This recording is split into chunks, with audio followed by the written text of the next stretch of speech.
भगवान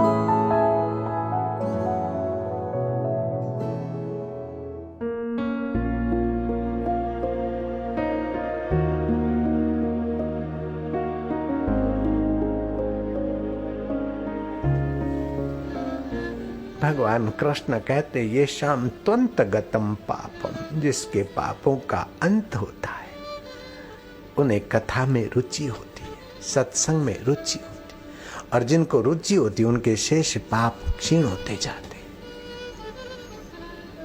जिनके पाप जोर करते वे कथा में नहीं आ सकते, अब आ भी गए तो बैठ नहीं सकते, और बैठ भी गए तो उतने पाप टिक नहीं सकते।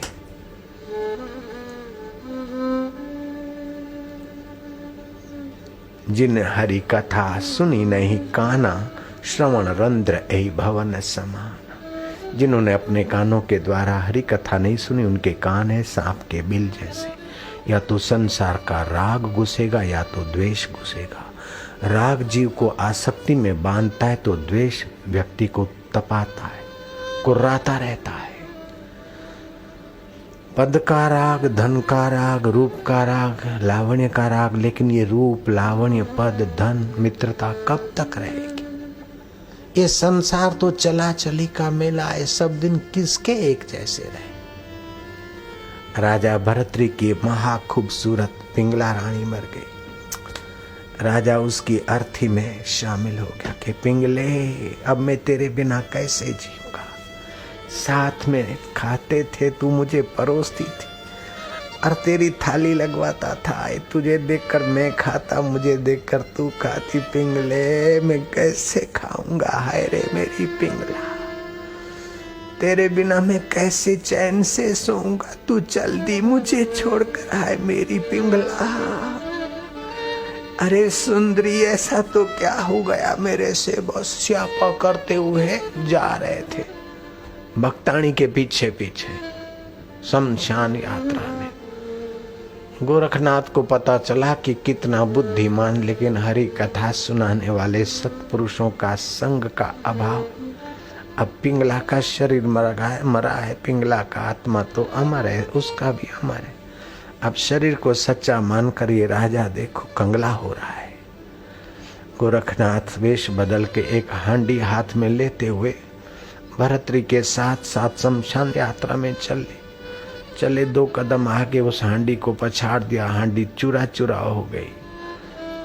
अरे हांडी रे हांडी, तेरे बिना मैं कैसे गाऊंगा, तुझी में खाता था ये प्रेयसी। तेरे बिना मैं कैसे सोऊंगा, सिराना थी तू मेरा। अरे बारिशों में तू मेरा छाता थी मेरी प्रिय हांडी रे हांडी। भरतरी ने कहा महाराज ये 2 पैसे की हांडी टूट गई, तुम साधु होके रो रहे, क्या कर रहे हैं? अरे बोले मेरे को अक्ल देता तो वो भी तेरी पिंगला भी तो हांडी थी 5 भूतों की। हांडी टूटी तो इसमें आकाश का क्या बिगड़ा। हांडी हांडा टूटे फूटे आए जाए, लेकिन भगवान तुम्हारा अमर है, उसकी स्मृति करके हांडी की सदगति सोचो, हांडे की सदगति सोचो। परेशान काहे को होते हो? इसी का नाम तो दुनिया है। खून पसीना बाता जा, तान के चादर सोता जा। ये नाव तो हिलती जाएगी, हांडी हांडा बनते जाएंगे, फूटते जाएंगे। तू हंसता जा या रोता जा, काहे को मेरे को अक्ल देता? तू तो अक्ल सीख। बोले महाराज आज से हम आपके चरणों में आ गए। भरतरी गोरखनाथ के चरणों में लग गए, और लग गए तो ऐसे लगे अमीरी की तो ऐसी की सब जर लुटा बैठे, फकीरी की तो ऐसी की गुरु के दर पे आ बैठे। लेकिन फिर भी गुरु के दर पे आ ही गए तो ईश्वर मिल जाए ऐसी बात नहीं। पुरानी लतें आदतें तंग तो करती है। भरते एक बार विचरण कर रहे थे, भूख लगी, बोले भिक्षा मांगेंगे। अहंकार मिटाने के लिए तो भिक्षा मांग के खाते थे। एक बार जलेबी की सुगंध आई, दुकानदार को कहा कि भगवान भला करेगा जलेबी दो दे दे।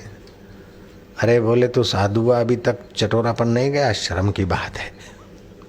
कहाँ तो अवंतिका का राजा और कहाँ 2 जलेबी मांगे और सुनाने वाला सुना कि शर्म की बात है।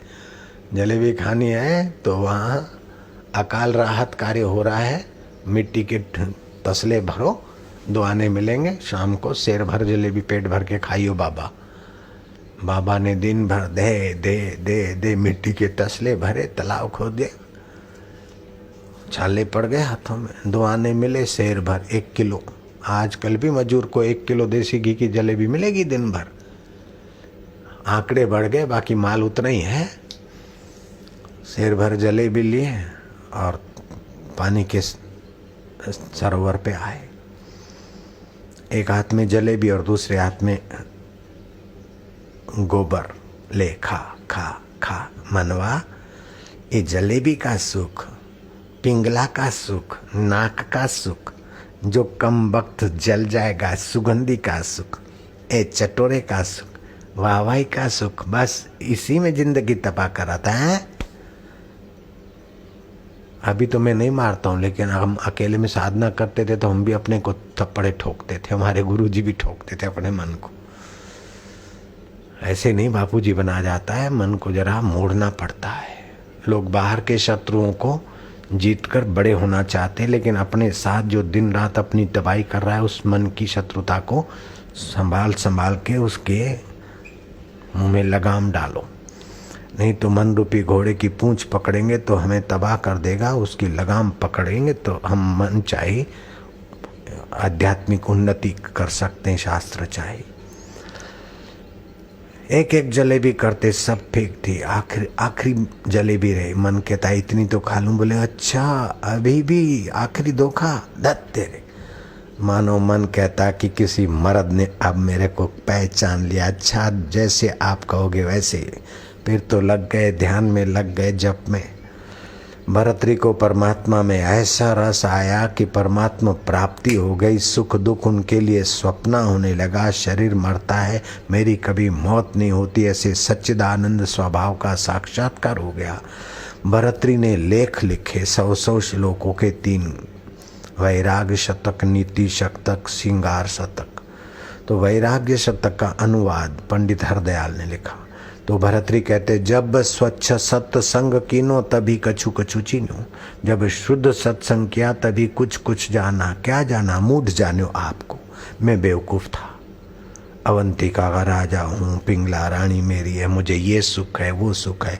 अरे ये सुख के साधन तो जल जाने वाले शरीर को मिल रहे थे, मेरा तो समय बर्बाद हो रहा था। धन्य है वो हांडी वाले बाबा की घड़ियां, और धन्य वे सत्संग के 2 शब्द कि मुझ अनाथ को सनाथ बना दिया, विश्व नेता के साथ मिला दिया। हे सत्संग की महिमा। शमशान में जाते जाते 2 शब्द सत्संग के मिले और भरतरी संतों की जिह्वा पर नाच रहे। सत्संग क्या नहीं करता। तात स्वर्ग अपवर्ग सुख, धरिये तुला एक अंग, तुली न पहुंचे सकल मिली, जो सुख लो सत्संग। सत्संग जो करता है, कराता है, सत्संग करने कराने में जो सहायक होता है, उसकी 7 पीढ़ियां तर जाती।